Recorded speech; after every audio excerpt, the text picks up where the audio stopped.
وبركاته. الحمد لله الذي هدانا لهذا وما كنا لنهتدي لولا أن هدانا الله، وأشهد أن لا إله إلا الله وحده لا شريك له، وأشهد أن محمدًا عبده ورسوله صلى الله عليه وعلى آله وأصحابه أجمعين. أما بعد، فأوصيكم ونفسي بتقوى الله. اتقوا الله حق تقاته ولا تموتن إلا وأنتم مسلمون. اللهم بك أصبحنا وبك أمسينا وبك نحيا وبك نموت وإليك النشور. اللهم بك أصبحنا وبك أمسينا وبك نحيا وبك نموت وإليك النشور. اللهم بك أصبحنا وبك أمسينا وبك نحيا وبك نموت وإليك النشور. وبعد، معاشر المسلمين والمسلمات، طلابنا الأحباب، رعاني ورعاكم الله. Mengawali majlis kita pada subuh kali ini, meningkatkan syukur kita kepada Allah Subhanahu wa Ta'ala.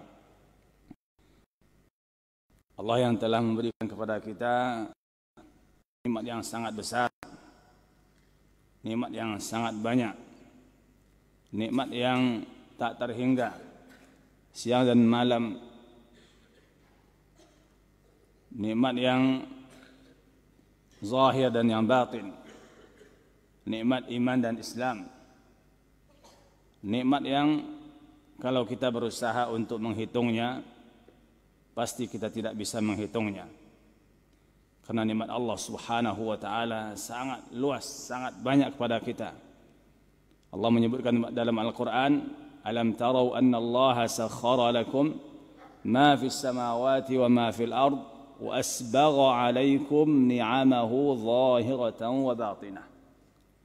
Allah telah menyempurnakan, telah melebihkan untuk kalian nikmat, baik nikmat itu zahir yang nampak ataupun batinah yang tidak nampak. Semoga Allah Subhanahu wa Ta'ala dengan kita meningkatkan syukur, menambahkan nikmat itu kepada kita, dan nikmat tersebut terus kita dapat nikmati sampai akhir hayat dan dapat mengantarkan kita kepada surga Allah Subhanahu wa Ta'ala. Amin ya rabbal alamin. Ma'asyiral muslimin, ayat tafsir kita pada pagi ini masih di surat Ali Imran ayat 197 dan 198. 196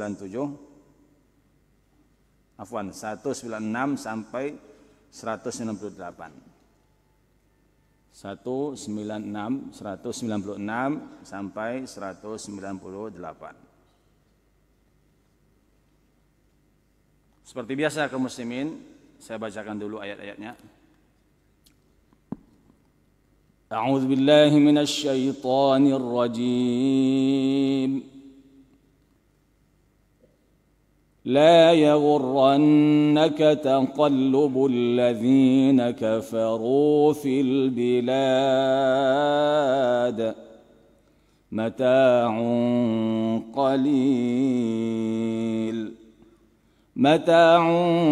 قليل ثم مأواهم جهنم وبئس المهاد لكن الذين اتقوا ربهم لهم جنات تجري من تحتها الأنهار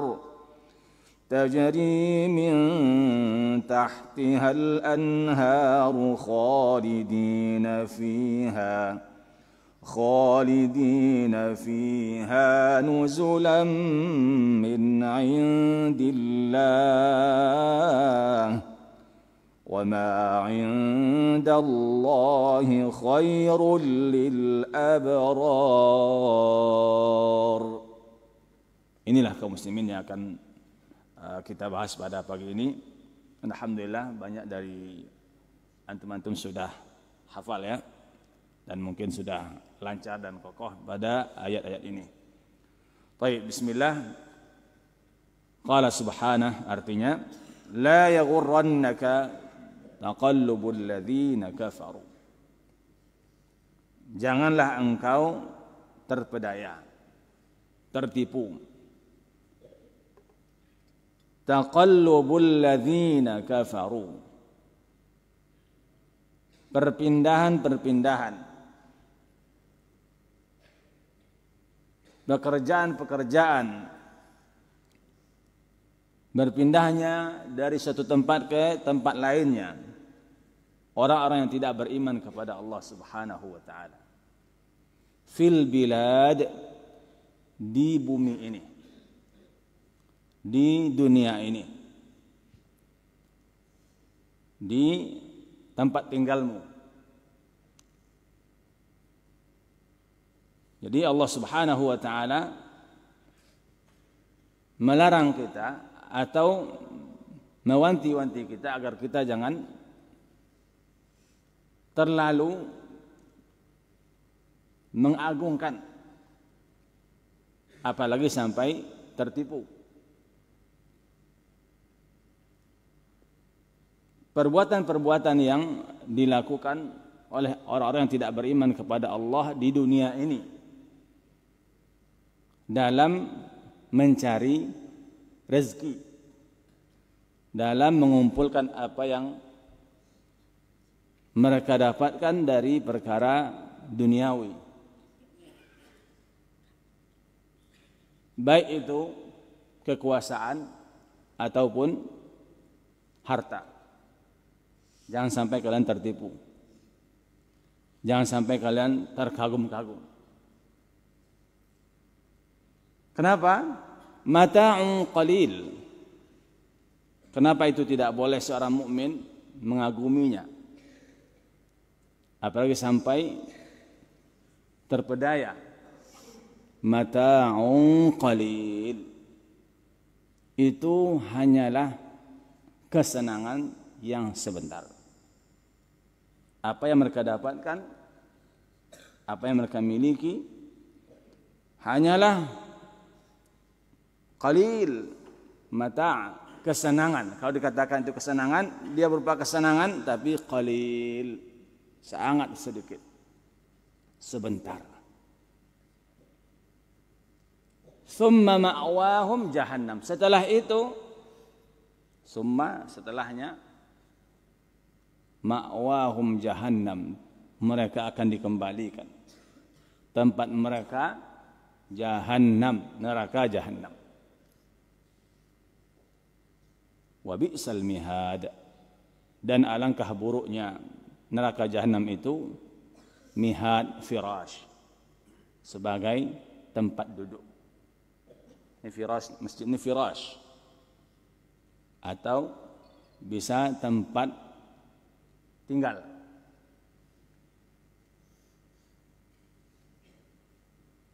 Kemudian Allah Subhanahu wa taala setelah mengingatkan kaum mukminin akan perkara tadi, karena di dalam peringatan atau apa yang Allah ingatkan hamba-hambanya yang beriman tentang perkara ini, terkadang ada hal-hal yang memang terjadi dia dari kaum mukminin, dan agar mereka dapat memahaminya, dapat menghindarinya atau menjauhi perbuatan tersebut, Allah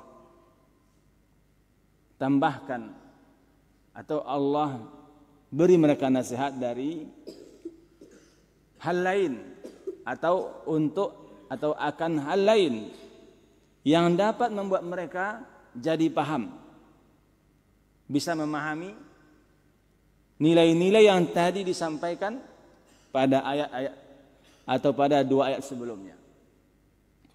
Lakinil ladzina taqaw. Kenapa kalian tidak boleh?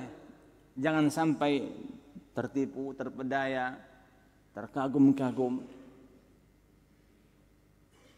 dengan banyaknya harta mereka, luasnya rezeki mereka, banyaknya mungkin keturunan mereka. Lakinil ladzina taqaw, karena orang yang bertakwa itu, maksudnya kalau kalian bertakwa itu kecil. Kalau kalian ini menjadi bertakwa kepada Allah itu sangat kecil. Tidak ada bandingannya itu. Sangat kecil. Karena orang yang bertakwa itu, lakinil ladzina taqaw lahum jannat. Lakinil ladzina taqaw rabbahum, karena orang-orang yang bertakwa, ittaqaw, menjaga rabbahum, Rabb mereka. Apabila kalian menjaga Allah, janganlah sampai kalian terpedaya dengan tadi. Jangan kalian terkagum-kagum dengan yang tadi. Berarti kalau kalian tidak bertakwa, kalian akan kagum-kagum.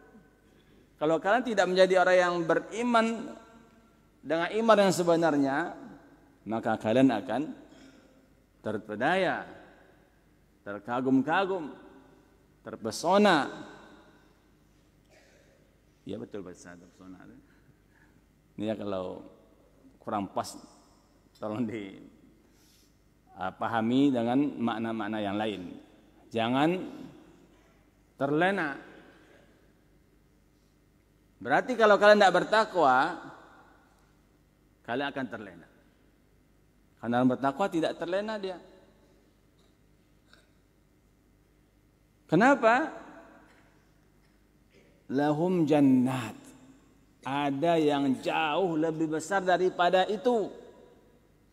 Setelah kematian, jannat, surga-surga Allah Subhanahu wa taala. Bagi mereka lahum jannat, surga-surga. Kadang jannah. Masih ingat apa perbedaan jannah dan jannat? Jannah mufrad, jannat jama'. 3 ke atas. Terus kenapa kadang dimufradkan, kadang dijamakkan? Ingat? Sudah pernah kita sampaikan. Kalau dia ditunggalkan jannah, jadi kaum muslimin terkadang disebutkan Al-Quran itu jannah. Kadang jannat, surga-surga, kadang satu. Semuanya sama, maksudnya sama. Mau dia ditunggalkan atau dijamakkan, itu maknanya satu. Sama semuanya. Kalau dia mufrad, itu tidak disebutkan jenis-jenisnya, tingkat-tingkatnya, macam-macamnya. Tapi dia hanya nama, surga. Hanya lil jinsi. Lil jins. Apa jenisnya? Surga. Kalau dia jamak, berarti Allah menyebutkan bahwa surga itu beragam. Bermacam-macam. Ada yang tinggi, ada yang biasa, ada yang jauh dari kita. Dalam hadis yang sahih, bahwa sesungguhnya penduduk surga itu la yatara'auna, mereka saling melihat satu dan lainnya itu seperti kalian melihat dari bumi bintang. Tengok bintang itu, penduduk surga mereka akan seperti itu. Mereka di sini nanti ada teman-temannya yang lain itu di tempat yang tinggi lagi. Apa yang membuat mereka berbeda-beda? Karena berbeda ketakwaan mereka, berbeda amal-amal mereka, berbeda ketaatan mereka, berbeda kecintaan mereka kepada Allah Subhanahu wa taala. Maka jadilah dia dengan macam-macam tadi jannat, surga-surga. Surga si fulan, surga si fulan, surga si fulan, surganya para nabi, para rasul, para anbiya, syuhada. Surga orang Indonesia mungkin ya, surga orang Arab dan sebagainya umpamanya seperti itu. Lahum jannat, bagi mereka surga-surga. Apa itu surga? Basatin. Kalau surga itu ke bahasa Arabnya basatin, taman-taman yang indah. yang super lengkap. Gitulah dia. Apa taman indah super lengkap? Di situ ada lapangan bolanya, gitu kan? Ya, nggak enak kan ada lapangan bolanya. Kalau lapangan lengkap kan, ada kolam renangnya, ada taman buahnya, ada penginapan yang super lengkap, ada semua jenis permainan. Itu taman lengkap namanya. Kalau taman buah kurang, kolam renang nggak ada, ya kan? Taman-taman yang lengkap itulah surga. Nggak bisa dibayangkan. Tapi bayangkan ada satu taman di dunia ini indah, sejuk, lengkap. Seperti itulah gambaran umumnya surga. Yang hakikatnya tidak bisa kita bayangkan. Jannat. Jadi makanya basatin taman-taman. Bustan. Jam'u basatin. Disebut dia surga karena dia basatin, karena dia hijau. Kata para ulama dia hijau sejuk. Di samping Allah Subhanahu wa taala menjadikan di surga itu cuma 2 waktu keadaannya, seperti duha, seperti asar. Di dunia ini yang paling enak ini, Pak. Ya enggak? Di duha, di asar. Olahraga mana yang enak? Siang apa duha atau asar? Olahraga pagi, olahraga sore. Begitu pula di surga. Waktunya itu seperti waktu yang kita cintai. Di pagi, waktu duha yang paling indah. Sampai kapan waktu duha yang paling enak? Jam 9, jam 10 kan? Dan waktu asar. Setelah setengah jam setelah asar. Mulai redup panasnya. Waktu yang enak buat olahraga, buat santai dan sebagainya. Sudahlah Allah jadikan 2 waktu seperti ini. Allah jadikan surga itu hijau, penuh dengan pohon-pohon. Bahkan dalam satu hadis sebutkan ada naungan atau pohon-pohon itu rindangnya, teduhnya perjalanan 70 tahun belum habis lagi, masih sejuk, masih di bawah naungan. Itu wa dhillim mamdud. Sebagaimana disebutkan wa dhillim mamdud, naungan yang panjang. Kalau jalan ini panjang, dia lama, enggak habis-habisnya. Coba kita jalankan, Arifin sejuk ke sana, rangka 2 sejuk, nangka kurang. Pohonnya kan enggak ada. Kan beda-beda gitu. Wa dhillim mamdud, di surga itu banyak pohon-pohonnya. Maka disebut basatin jannat. Di samping itu tajri min tahtihal anhar, mengalir di bawahnya, di bawah surga, sungai-sungai, sungai yang banyak. Tahtiha ini kata ulama-ulama maksudnya 2. Di bawah istana-istana surga itu. Yang kedua, di celah-celah pepohonan surga itu. Disitulah mengalirnya sungai-sungai surga. Bayangkan ada hotel yang ngalir sungai di bawahnya. Begitulah surga. Tahtiha. Itu masuk di bawah. Jadi tahta qusuriha wa asjariha. Mengalir di bawah istana-istananya surga tersebut, dan di antara pepohonannya atau taman-tamannya anhar, sungai yang banyak.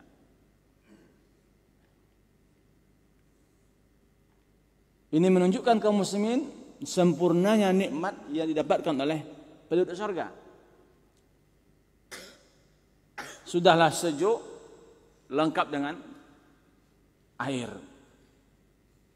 Dan sekaligus menolak ejekan, olok-olokan orang mengatakan, kenapa Arab itu, Al-Quran itu sering menggambarkan sungai, karena Arab gersang. Kalau seandainya Quran diturunkan di Sumbar itu Berdagang, lado.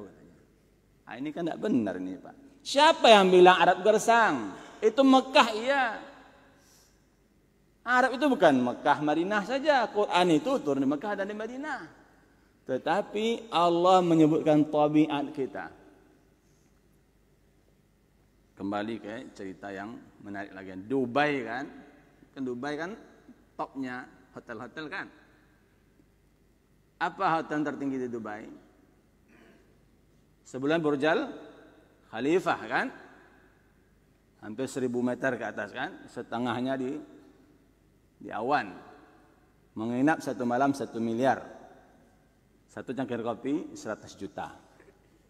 Nah, kalau menginap siapkan 10 miliar dulu. Mau antum? Itu di mana letaknya? Di pinggir laut. Beda itu kelasnya. Kalau langsung view-nya laut, itu bukan 1 miliar lagi. Ngapain pinggir sungai ditaruhnya? Kenapa nggak ditaruh di pinggir ke taman dan sebagainya? Nah, ini menunjukkan bahwa air itu suatu keindahan. Coba mana taman-taman yang indah nggak ada airnya? Kalau nggak ada air yang asli dia punya, dibuat air buatan kan? Subhanallah. Kalau dunia seperti itu, masa surga nggak ada airnya? Masa Quran menceritakan masalah sungai karena Quran turun di Arab? Nah, banyak orang seperti ini kaum muslimin. Ini menunjukkan, maka kita sampaikan kesempurnaan nikmat surga. Nikmat yang dipandang, nikmat yang diminum, yang dimakan, yang ditempati, yang dipakai, semuanya nikmat. Khalidina fiha, nikmat lagi, kekal di dalamnya selama-lamanya. Nuzulam min indillah, sebagai jamuan untuk mereka dari Allah, yang tidak akan pernah mereka dikeluarkan lagi dari tempat itu. Wa ma indallahi khairun lil abrar, dan apa-apa yang ada di sisi Allah jauh lebih baik, khairun lil abrar, bagi orang-orang yang baik. Subhanallah. Masyarul muslimin, ini ayat tidak mengandung hukum, ayat motivasi, ayat renungan buat orang-orang beriman, yang sekiranya setiap mukmin menyadari dan merenungkan, mentadabburi ayat-ayat ini, maka hilanglah dari diri mereka segala kesedihan. Berkuranglah ketamakan dari mereka terhadap perkara duniawi. Bersemangatlah mereka untuk perkara akhirat. Kenapa tidak kaum muslimin? Karena Allah Subhanahu wa taala di dalam ayat ini menunjukkan dua hal yang berlawanan. Ya kan? Satu kesenangan dunia, satu kesenangan akhirat. Yang dapat kita lihat langsung, yang kedua dapat kita pikirkan dan kita jadikan ibrah dengan perkara duniawi. Apa yang dapat kita langsung lihat kaum muslimin? Kenikmatan dunia yang didapati oleh manusia, beragam, bermacam-macam. Terutama di sini nikmat-nikmat yang didapatkan oleh orang yang tidak beriman kepada Allah Subhanahu wa taala, orang kafir. Allah Subhanahu wa taala melarang kita, mewanti-wanti kita, jika kalian adalah orang yang beriman kepada Allah Subhanahu wa taala, jangan pernah seperti itu. Al-ihtirar, terpedaya, tertipu dengan kelezatan kehidupan, apa yang dimakan, luasnya rezeki atau lapangnya hidup orang-orang tidak beriman kepada Allah Subhanahu wa taala. Apa sebabnya kaum muslimin? Kenapa tidak boleh? Kenapa jangan sampai? Ada dua hal yang Allah sebutkan alasannya dari kita. Satu lagi tidak nampak di sini. Dua zahir. Pertama, mata'un qalil, kesenangan sebentar. Yang kedua, ada yang lebih besar daripada itu, yaitu kehidupan akhirat.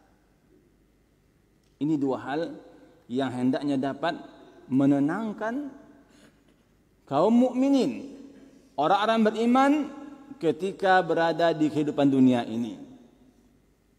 Apapun kondisi mereka, kayakah mereka, miskinkah mereka, sedangkah mereka, mereka berada di posisi yang luar biasa. Maka jangan sampai mereka terpedaya. Ada satu hal yang tidak nampak oleh kita kadang-kadang. Kenapa kita dilarang oleh Allah Subhanahu wa taala mengagumi, terpedaya terhadap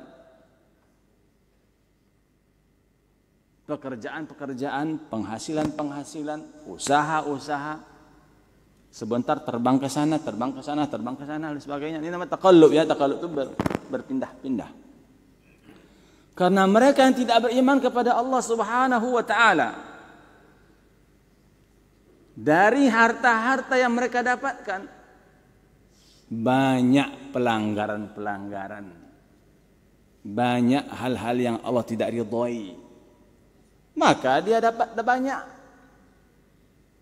Mungkin riba dia kerjakan, mungkin menipu, mungkin mencurangi. Tidak ada salat, tidak ada zakat, tidak ada puasa kan? Itu enaklah semuanya. Kan begitu. Bagaimana kalian kok tertipu dengan mereka-mereka? Karena mereka tidak berhenti. Kalau mereka mendapatkan itu wajar. Karena mereka nggak ada zakat. Mereka tidak ada salat. Dagang jalan terus, tidak ada masalah. Haram sikat terus. Maka mereka dapat harta yang banyak. Subhanallah. Jadi ini yang tidak nampak ya. Tapi yang nampaknya mata'un qalil. Itu kesenangan sebentar. Baik. Seperti apa sebentarnya kesenangan dunia kaum muslimin? Kenapa Allah Subhanahu wa taala sebutkan kesenangan dunia sebentar? Seperti apa? Mari kita renungkan, mari kita cermati bersama. Pertama, sebentarnya dari segi merasakan kenikmatan. Merasakan nikmatnya nikmat tersebut. Baik. Kita lapar. Nikmat enggak makan?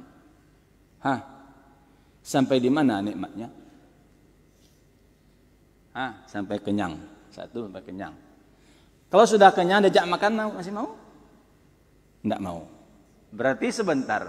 Berapa lama antum kita dari nikmatnya tadi sampai tidak mau lagi? Kira-kira berapa lama? 15 menit? Kalau antum 5 menit mungkin habis sepiring kan? 5 menit. Habis itu afwan ya akhi, afwan. Apa nak tanggup lagi? Nanti meletus beranak atau muntah nanti. Enggak sanggup kan? Ini sebentar, setengah jam. Jadi sebentar. Baik, ini dari kita nikmati. Yang kedua, seberapa lama kita akan mendapatkan nikmat tersebut? Kaum muslimin, hendaknya ini kita pahami. Sebentar dalam menikmatinya, dan sebentar pula kita diberikan kesempatan untuk memilikinya atau bersamanya. Kalau orang kaya, sampai kapan dia punya kekayaan? 1 sampai bangkrut mungkin. Kalau enggak sampai mati. Habis itu jadi warisan. Berapa lama orang kaya? Ada seumur hidup kan? Rata-rata tidak seumur hidup. Ada satu-satu seumur hidup. Kapan orang kaya seumur hidup? Kapan? Ketika dia lahir dan meninggal, ayahnya kaya raya. Lahir langsung punya harta banyak. Sampai dia mati nggak pernah miskin dia. Karena lahir, kalau laki-laki dia sudah dapat 2 kali lipat bagian perempuan. Dia mewarisi orang tuanya dengan harta yang banyak terus sampai dia meninggal. sepanjang hidup dia tidak pernah kaya, tidak pernah miskin. Kalau ada orang kaya sepanjang hidup, berapa lama kayanya? 70 tahun, 40 tahun, habis. Subhanallah. Ini kaum muslimin, inilah bentuknya sebentarnya nikmat dunia. Sebentar dalam kita menikmati, kemudian sebentar kita memilikinya atau diberi kesempatan untuk menikmatinya. Setelah itu mungkin kita meninggalkannya atau dia meninggalkan kita. Semuanya kembali kepada Allah Subhanahu wa ta'ala. Kemudian kaum muslimin, Allah Subhanahu wa ta'ala menyebutkan bahwa kalau kalian melihat orang-orang yang tidak beriman itu penuh dengan kenikmatan kehidupannya, penuh dengan harta, bergelimang harta, bergelimang kenikmatan, ketahuilah kalaupun itu kesenangan, kalaulah itu kesenangan, maka dia berujung kesengsaraan. Terus kenapa kalian kagum terhadap orang yang akan berujung pada kesengsaraan? Ya, harus kita kagumi orang yang mulia terus. Baru kalian bisa kagum. Mulia dalam kehidupan dunia, mulia dalam kehidupan setelah dunia. Boleh kan kagumi. Setelah aja, biasa-biasa aja, tidak usah kagum. Kemudian kaum muslimin, kemudian Allah Subhanahu wa ta'ala setelah melarang, mengingatkan hamba-hambanya agar mereka jangan sampai tertipu, terpedaya terhadap apa yang dimiliki oleh mereka yang tidak beriman kepada Allah Subhanahu wa ta'ala, Allah hibur mereka, Allah bangkitkan semangat mereka dengan hal yang lebih besar, jauh lebih besar daripada itu, daripada apa yang mereka miliki. Yaitu orang yang bertakwa itu setelah meninggal mereka atau akhir kehidupan mereka adalah surga Allah Subhanahu wa ta'ala. Ini Allah Subhanahu wa ta'ala kaum muslimin tidak menyebutkan bahwa orang bertakwa di dunia ini hidupnya lapang, ada yang kaya, ada yang biasa-biasa saja, kaya raya. Tidak. Allah hanya menyebutkan ujung kehidupan dengan ujung kehidupan. Orang yang tidak beriman dia kaya raya, ujungnya sengsara. Orang beriman di sini tidak disebutkan, tapi ujungnya adalah kebahagiaan. Kata para ulama, ini yang perlu kita ambil kaum muslimin. Bayangkan ayat ini, kalau toh persis seperti itu. Tapi tidak. Orang yang tidak beriman kepada Allah penuh kehidupannya semua dengan kenikmatan.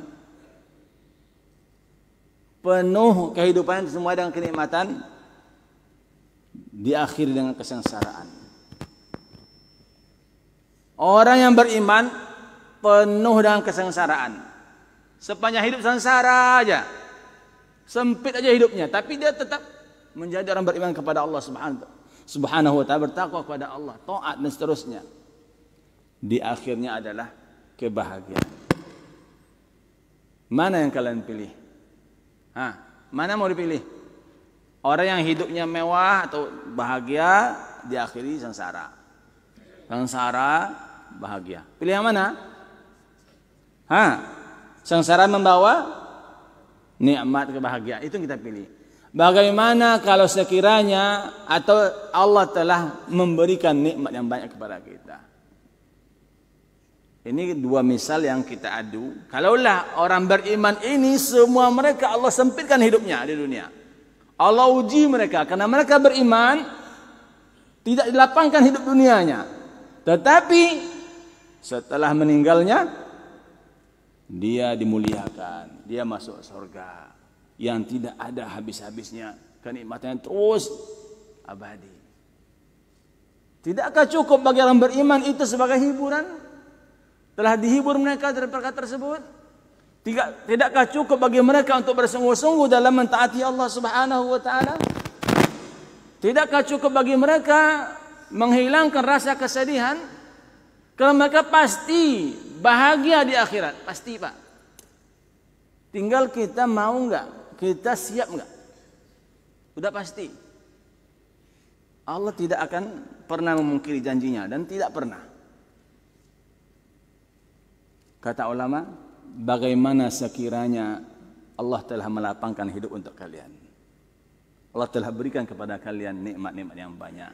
Sehat disehatkan, kaya dikayakan. Kalaupun kalian pamannya tidak kaya, disehatkan, bukankah kalian kaya? Kalaupun kalian tidak kaya, dimudahkan ibadah oleh Allah, bukankah kaya kalian? Kalaupun kalian tidak kaya, bukankah Allah nikmatkan, terjadikan makan kalian nikmat? Yang kaya raya susah, makan tidak enak, kalian makan daun singkong aja, lado dua dan sebagainya, lado tiga dan sebagainya, enak. Bukankah itu suatu kebahagiaan? Subhanallah, demi Allah kaum muslimin, sesungguhnya tidur enak itu sama. Udah enak, di atas kayu, tapapan, di atas kasur sama enaknya. Yang tidak enaknya sebelum tidurnya aja, ya enggak? Itu aja. Yang di atas spring bed empuk, enak di awalnya. Kalau enak tidur sama semuanya. Kalau tidak sama, Allah tidak adil. Ya kan? Semua kita mendapatkan nikmat tidur, nikmat makan, walaupun nikmat masing-masing berbeda-beda. Kaum muslimin, inilah ayat renungan kita pada pagi ini. Mudah-mudahan kita bersemangat untuk menjalani kehidupan dunia ini sesuai dengan yang Allah inginkan, yaitu bertakwa kepada Allah Subhanahu wa taala. Dan jangan sampai kita kagum terhadap apa yang didapatkan oleh orang-orang yang tidak beriman kepada Allah Subhanahu wa taala. Tapi kagumlah kita terhadap apa yang Allah berikan kepada wali-wali Allah Subhanahu wa taala, yaitu perkara akhirat. Dan yakinlah kita bahwa dunia ini ya begitu-begitu aja. Tidak lebih daripada sebentar. Tidak lebih daripada sementara. Tidak lebih daripada semuanya mendatangkan kesedihan-kesedihan. Tidak lebih daripada itu, tetapi ketika dunia diiringi dengan ketaatan, jadilah dia nikmat di atas nikmat. Kemudian Allah Subhanahu wa taala mengakhiri di sini, wa ma 'indallahi khairul lil abrar. Ini dia. Sesungguhnya apa yang ada di sisi Allah jauh lebih baik bagi orang-orang yang baik. Siapa mereka yang baik? Yaitu orang yang baik hati mereka. Hati mereka baik sehingga baiklah perbuatan-perbuatan mereka. Yaitu mereka yang baik hati yang dapat dibuktikan dengan baik amalan. Ini menunjukkan bahwa amal-amal kita terkait dengan hati kita. Orang yang hatinya bersih, amalnya akan bersih. Orang hatinya lapang, amalnya akan lapang. Orang yang hatinya penuh dengan keimanan, maka kehidupannya, amalnya penuh dengan ketaatan. Semoga kita semua menjadi orang yang bersih hati, bersemangat beramal, sehingga kita berhak mendapatkan surga Allah Subhanahu wa ta'ala. Aqulu qawli hadha wa astaghfirullah li wa lakum wa lisa'il muslimina min kulli dhanbin fastaghfiruhu innahu al-ghafurur rahim wa jazakumullahu khairan katsiran. Wassalamu alaikum warahmatullahi wabarakatuh.